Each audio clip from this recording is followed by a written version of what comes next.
My name is Tyler Reynolds. I'm 28 years old and I live in Newcastle, New South Wales.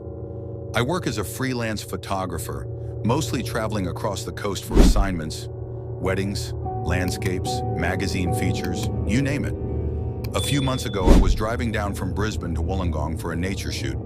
It was supposed to be a 2-day trip, but on the first night, I made the mistake of checking into a hotel that I wish I had never entered.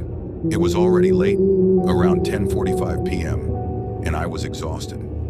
My eyes were dry from the road, and my back was killing me.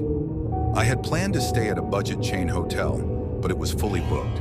The receptionist there recommended a quiet little place just 15 minutes down the highway.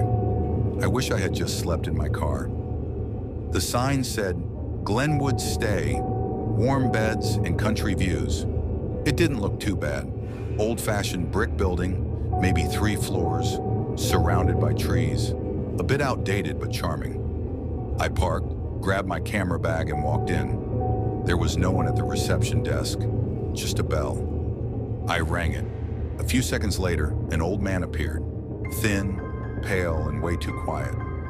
He didn't even ask for ID, just handed me a rusty key and said, "Room 207, try not to wander too much." It sounded like a joke, but his tone was off, flat, lifeless. The hallway smelled musty, carpets faded, wallpaper peeling. But I didn't care. I was just too damn tired. I unlocked room 207, stepped in, and stopped. The air inside was freezing, not cool, freezing. The heater was off, the windows were shut, and yet it felt like I had just walked into a cold cave. I turned on the lights. The bulbs flickered before staying on. The room looked fine. Small bed, dusty mirror, tiny TV from the early 2000s. But there was something wrong. I couldn't put my finger on it, just a feeling, like the room wasn't empty.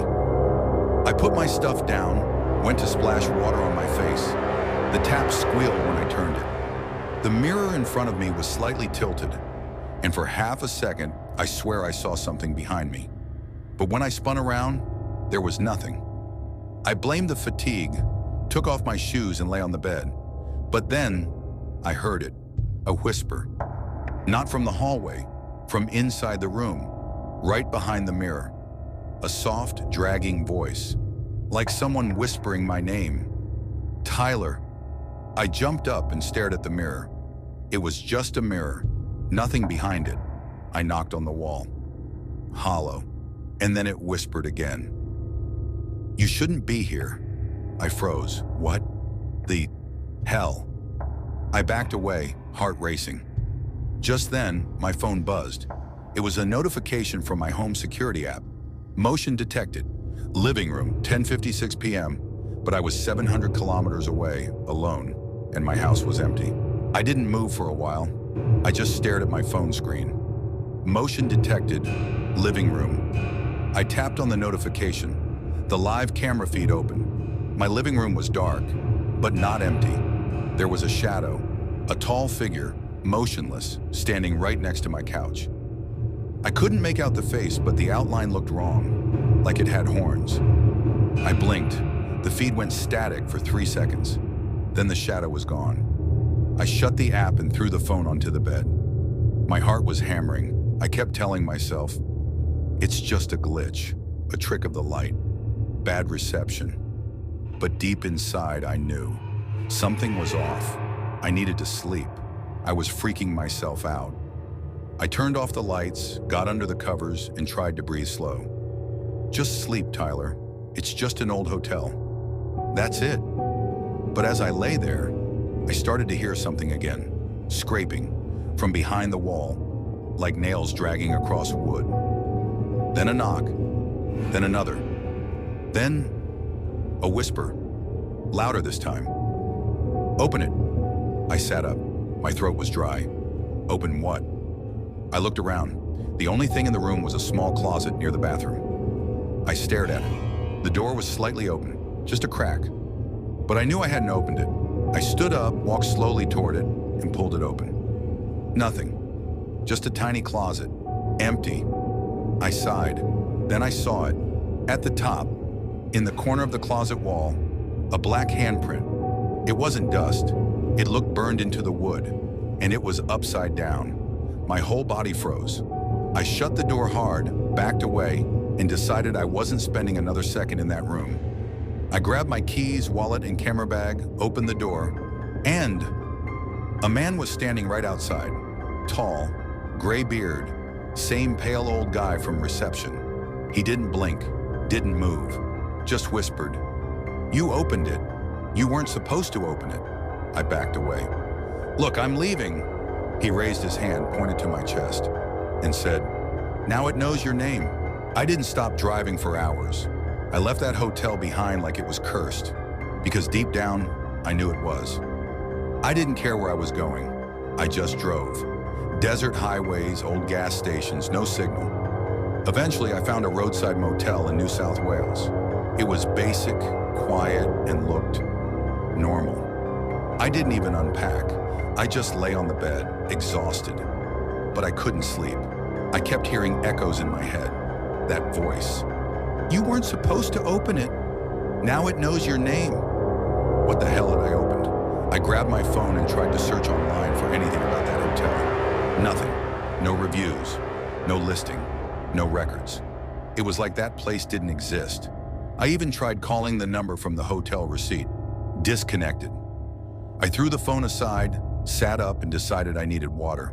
I walked to the sink and froze. There was a handprint, the same black handprint, burned into the bathroom mirror. I backed away. Number, no way. I left that place. I'm not even in the same town. Then the mirror fogged up, even though the room was cold. And in the fog, 3 words appeared. "I see you." I ran out. I didn't take anything with me. I just ran to my car, heart pounding. I started the engine, and I swear, in the rearview mirror, I saw something standing in the motel room behind me. Tall, dark, horned, watching. I didn't go home. I didn't go anywhere I'd ever been before. I just drove. I stayed at cheap hotels, random towns, never more than one night. I changed my number, bought a new phone. I even stopped checking the mirrors. For a while it worked. No whispers, no shadows, nothing. I started to think maybe it was gone. But then one night, in a town I didn't even know the name of, I had a dream. In it, I was standing in that same hotel hallway. The lights were flickering, the air was heavy, and at the end of the hallway was the door, the one I opened. Only this time, it was wide open. Inside was blackness, not darkness, blackness like it ate the light around it. Something stepped out, tall, horned, smoky, but this time, it spoke with my voice. "You opened the door. Now you live on this side." I woke up sweating, gasping for air. I ran to the bathroom, splashed water on my face, and looked in the mirror. And for a second, I wasn't there. My reflection, gone. Then it came back, but wrong. Its eyes were black, its smile, too wide, and it said, without moving its lips, "You brought me with you." I screamed, smashed the mirror, fell to the ground. But when I looked up, the reflection was still smiling in the broken glass. I knew I couldn't run anymore. No matter where I went, it followed. No matter how far I drove, it found me. That blackness, that shadow, that thing from the hotel, it was inside me now, and it wasn't going anywhere. I tried everything. I saw therapists. I tried rituals. I even went to a psychic who told me the only way to rid myself of this thing was to make a sacrifice. But I couldn't do it. I wasn't ready to lose myself. I started to question everything I knew. Maybe I was insane. Maybe this was all in my head. Was it just guilt from opening that door? Was the darkness just a manifestation of my fear? Or was it real? I decided to confront it. I went back to the hotel. I drove all the way back there. This time, the lights on the sign were flickering as I pulled into the parking lot. But something felt different. The air was heavier. The silence was suffocating. I went inside and the reception desk was empty. Not a soul in sight. The hallway stretched on longer than before, as if the building itself had grown into something bigger, darker. I walked to the same door, It was wide open. The same blackness was inside. But this time, it wasn't just one figure. They were all there. The horned creatures, the shadows, the faces, a crowd of them, all staring at me. I stepped inside. The door slammed shut behind me. It wasn't a room anymore. It was a void, a place without shape, without time. And there, standing in front of me, was the thing that haunted me since that night. The one with no face. It reached out, but not with hands. It reached with its mind, and I heard it in my head. You made the choice. You opened the door. Then I felt it. The force, the pull, the weight of it. It was inside me. Every part of me. Every memory, every regret, every fear. I could feel it growing inside me. And I knew what it wanted. It wanted me to give in, to become it. But in that moment, I made my choice. I closed my eyes, took a deep breath, and I let go. The darkness took everything, but not my soul. And that was my story. I don't know if I ever truly escaped that place. Maybe some doors, once opened, never really close. But if you've ever stayed at a strange hotel and heard whispers that shouldn't be there, maybe it's already found you too. If this story gave you chills or made you think twice before booking your next stay, let me know in the comments. And please subscribe to the channel for more terrifying, real-style horror stories like this. It's a new channel, and your support truly means a lot. Until next time, don't open the wrong door.